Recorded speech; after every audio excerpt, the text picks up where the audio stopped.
Vidéo sur le design pattern fabrique. Donc cette vidéo fait suite à celle sur le design pattern simple fabrique qui était, comme je disais, plus un idiome de programmation qu'un véritable design pattern. Mais qui n'avait aucun problème si on voulait l'utiliser dans les besoins simples. C'est un idiome de programmation qui rend bien service. Alors aujourd'hui, on va aller un petit peu plus loin et on va voir justement ce qu'on appelle réellement le design pattern factory. Alors, qu'est-ce qu'on nous dit? La fabrique permet de créer un objet dont le type dépend du contexte. Cet objet fait partie d'un ensemble de sous-classes. Alors, dans mon exemple, ici ce seront des instances de pizza qui peuvent être ici par exemple des pizzas de type Brest et ici des pizzas de type Paris qui étendront une classe abstraite pizza qui implémenteront une interface pizza.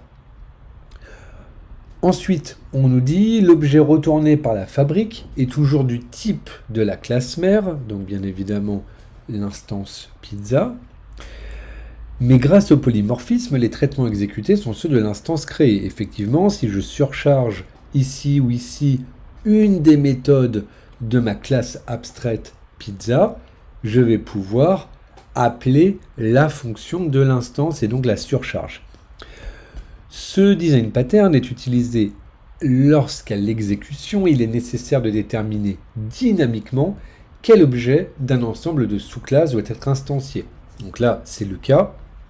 On a notre contrôleur qui va vouloir récupérer une pizza fromage de type Paris, par exemple.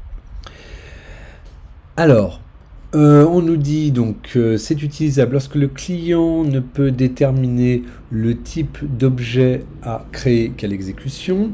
Il y a une volonté de centraliser la création des objets. Alors ça, c'est très important parce que c'était le souci que l'on avait sur la simple factory où si l'on en crée une deuxième, donc je vais revenir tout de suite sur le code parce que ce sera beaucoup plus parlant. Là, ici, on avait notre simple fabrique de pizza. OK. Et si jamais, là on a une pizzeria qui du coup détermine la pizza qu'elle veut créer, qui appelle les différentes méthodes de la classe abstraite pizza. Et donc ils sont également déclarés comme contrat dans Pizza Interface. Sauf que, à la fin de la dernière vidéo, je disais si jamais on veut finalement que cette pizzeria, on l'appelle Pizzeria Brest, et qu'on crée une deuxième pizzeria qui s'appelle Pizzeria Paris. Alors du coup, elle va faire quasiment pareil que ça, donc elle va avoir sa propre simple fabrique de pizza. Bon, ça, c'est pas un souci, ça détermine le type de pizza associé à la pizzeria, pas de problème. Mais le petit souci, c'est qu'au moment où il va y avoir la méthode commander pizza, la nouvelle pizzeria que l'on va créer pourrait ici soit intervertir des étapes, soit en supprimer. Et ça, c'est quelque chose qu'on ne veut pas. Nous, on veut que ce pattern soit toujours appliqué. Donc, ici, les produits factory, ce seront mes deux pizzerias. Ici, j'aurai une pizzeria, par exemple, Paris, qui va permettre de créer des pizzas à Paris. Et ici, j'aurai une pizzeria Brest qui va permettre de créer des pizzas de type Brest. Et ici, j'aurai donc une abstract pizzeria qui va implémenter du coup des méthodes que les deux pizzerias vont forcément appeler. Et à la fin, on a le client qui, ici, pour moi, sera un contrôleur qui appellera une pizzeria, puis l'autre, et leur demandera de fabriquer des pizzas. Donc, comment j'ai fait ça?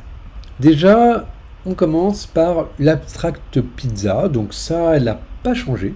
Elle était déjà là avant. Donc on a toujours le nom, la pâte, la sauce, la garniture. Ici, toujours pour des besoins didactiques, j'ai fait des échos dans le code pour que l'on voit par où le code passe. Bien évidemment, c'est quelque chose qu'il ne faut pas faire dans la vie réelle. Donc, on prépare la pizza, on étale la sauce, on étale la pâte, on ajoute la sauce, on ajoute des garnitures, et puis les étapes, cuire, couper, emballer. Rappelez-vous, la méthode IsTypeMatch permet de boucler sur un tableau de pizza et de retrouver la pizza adéquate par rapport à son nom. Donc, s'il le faut, je vais remontrer quand même cette méthode. Donc, voilà. Ici, par exemple, pour pizza Brest fromage, je retourne que le type, c'est fromage. Pour une autre pizza Brest fruits de mer, le type, ça va être fruits de mer, etc. Alors, ensuite, on va d'abord, donc, on a dit qu'on partait de la pizzeria, de la pizza. Ensuite, on va regarder effectivement toutes les classes pizza. Donc là, on vient d'en regarder quelques-unes. Donc par exemple, celle de Brest. Hop, je le mets ici, comme ça on sait que c'est associé à Abstract Pizza. Donc je lui set, comme dans la simple factory, le nom, la pâte, la sauce, les garnitures. Là ici, j'ai redéfini une des méthodes de la classe Abstract Pizza. Donc là, découpage en parts carrées, alors que ici, pour couper, c'était découpage en parts triangulaires. J'ai bien évidemment, comme on l'avait vu tout à l'heure, lui, IsTypeMatch fromage. Là, pareil pour fruits de mer, poivron, végétarienne. Et là, regardez bien, pour la pizza Paris fromage, j'ai aussi mis que le type de retour était fromage. Vous allez me dire, oui, mais dans ces cas-là, quand j'appelle fromage, laquelle des deux il va prendre? Alors, tout se joue au niveau de l'interface. Ici, j'ai défini pour les pizzas Paris une pizza Paris interface.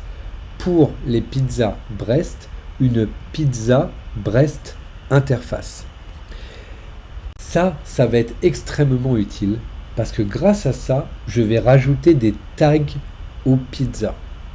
Donc, si on va directement au niveau de la config et des services, on voit que toutes les pizzas qui implémentent l'interface Pizza Brest Interface auront le tag App Pizza Brest.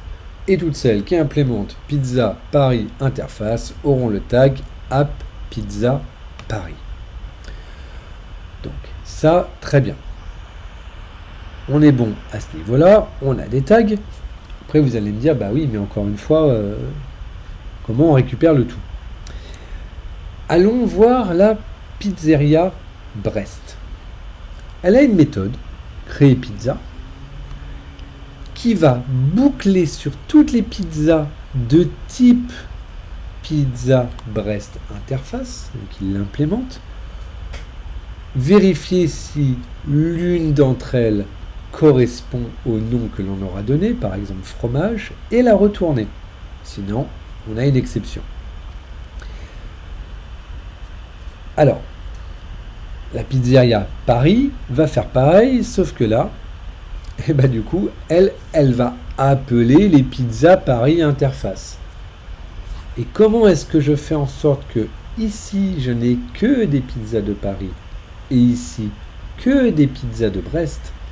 Encore une fois, tout se joue avec Symfony dans le service YAML. Ici, je définis la pizzeria Brest et je lui dis, comme premier argument, dans ton itérable, mets toutes les pizzas qui ont le tag App Pizza Brest, qui implémente donc l'interface Pizza Brest Interface. Donc, à l'exécution, ici, la pizzeria Brest va avoir dans son itérable pizza toutes les pizzas qui ont le tag Pizza Brest. Et donc ici, je ne vais boucler que sur les pizzas implémentant l'interface Pizza Brest Interface. et de même ici. Donc il n'y a aucun problème à ce que j'ai une pizza Paris fromage dont le type est pizza et une pizza Brest fromage dont le type est également pizza. Et hop, comme je disais tout à l'heure, je vais les bouger comme ça. Moi j'aime bien en général bouger mes classes par rapport à la classe abstraite qu'elles étendent. Comme ça au moins, hop, c'est bon. Comme ça je sais que toutes celles-là, ce sont des pizzas qui implémentent, qui étendent la classe abstraite pizza et qui implémentent la classe, qui implémentent l'interface pizza interface. Alors oui, par contre, juste pour dire, pizza interface c'est elle qui contient toutes les méthodes, mais du coup les interfaces pizza Paris interface et pizza Brest interface étendent pizza interface. Donc chaque pizza va implémenter pizza Brest interface qui va étendre pizza interface, qui va donc avoir besoin de toutes ces méthodes qui seront soit définies au niveau directement de la pizza, soit définies au niveau de la classe abstraite. Bon, là en fait, en l'occurrence, c'est principalement de la classe abstraite. Parce que finalement, chaque pizza, elle, à part juste définir isTypeMatch, puisque c'est une classe, c'est une fonction abstraite, et du coup peut-être redéfinir des différentes fonctions. À part ça, tout se fait dans l'abstract. Donc, nous avons vu que nous avons une pizzeria Brest qui va retourner sa propre pizza, une pizzeria Paris qui va retourner sa propre pizza, toutes les deux étant d'une abstract pizzeria, et là, la magie opère. Parce que c'est là que l'on est sûr et certain que toutes les pizzerias vont respecter ce pattern, vont toutes les deux créer la pizza avec le type et vont toutes les deux appeler toutes ces méthodes de pizza dans cet ordre précis et ne pas en rajouter ou en supprimer, plutôt en supprimer. Si on rajoutait, elle ne pourrait pas, puisqu'elle ne serait pas définie dans la pizza interface. Donc du coup, il y aura un problème, mais elle ne pourrait pas en intervertir ou en retirer. Ça, c'est extrêmement important et c'est là où on a une véritable factory. Donc la simple factory permettait de fabriquer un produit, finalement, juste un des types de pizza. Là, le design pattern factory permet de définir qui va fabriquer le produit. Et Pizzeria Brest va fabriquer ses propres pizzas. Pizzeria Paris va fabriquer ses propres pizzas. Donc rappelez-vous, Pizzeria Brest va fabriquer ses propres pizzas. Pizzeria Paris va fabriquer ses propres pizzas. Ici, on a Pizzeria Brest, Pizzeria Paris et la Abstract Pizzeria. Et là, on a, je ne sais plus dans lequel ordre je le dis, Pizza Brest, Pizza Paris. Et ici, on a Abstract Pizza. Ensuite, le client, nous allons voir tout de suite au niveau de notre contrôleur. Donc, je parcours. Je suis sur la simple factory. C'est pas bon. Alors justement, si c'est pas mal de voir ça. On voit qu'au niveau de la simple factory, j'appelais justement tous les types de pizzas et je faisais commander pizza. Donc du coup, on retournait la bonne pizza. Ici, ça me retournait vraiment l'instance de la pizza et puis ça appelait les 4 méthodes. Mais si je crée une deuxième pizzeria, ça n'allait pas forcément le respecter. Et si je vais là et que je regarde mon contrôleur, je vois que pour les pizzas Brest, là, je peux en commander 4, puisqu'elles sont ici. Pour Pizza Paris, comme je n'en ai créé qu'une seule, je ne peux appeler que fromage. Et ensuite, je parcours chaque pizza de type Brest et je demande à la Pizzeria Brest de la commander. Je parcours chaque pizza de Paris, je demande à la Pizzeria Paris de la commander. En l'occurrence, ici, il n'y en a qu'une. Et donc, qu'est-ce que ça nous donne? Eh bien ici, on a la préparation de la pizza Brest fromage. Donc les méthodes, étalage de la pâte, ajout de la sauce, des garnitures, la cuisson, le découpage en parts carrées, etc. Ensuite, on continue de fabriquer les autres pizzas Brest, pepperoni, fruits de mer, végétarienne. Et là, on a à nouveau une pizza fromage, mais celle de Paris. Et donc, on n'a pas la même garniture, à moins que j'ai mis la même. Non, j'ai pas mis la même exprès. Là, il y a 2 fromages. Là, il y a 3 fromages. Et juste pour vous dire, là, rappelez-vous, partout, on a les parts triangulaires. Et pour une des pizzas, donc, qui était la pizza Brest fromage, donc la première, j'avais redéfini une de ces méthodes. Donc là, nous avons le polymorphisme en action. Voilà, donc, eh bien, nous avons vu donc un design pattern qui était, je trouve, extrêmement puissant. Et rappelez-vous, vraiment, une simple factory permet de fabriquer un type de produit parmi plusieurs du même type. Donc là, une pizza parmi plusieurs. Hop, je reviens là. Voilà. La simple fabrique permet de fabriquer une pizza parmi plusieurs. Et donc ici, voilà, je peux directement retourner ça ou je peux rajouter des méthodes. Là où la factory méthode va permettre de créer des différentes factories qui vont retourner un produit associé vraiment uniquement à cette factory-là, et elles respecteront toutes les deux les mêmes étapes. Voilà, et bien je vous dis à très bientôt pour une autre vidéo sur les design patterns, et la prochaine sera peut-être l'abstract factory. Là, nous allons atteindre les étoiles. À bientôt!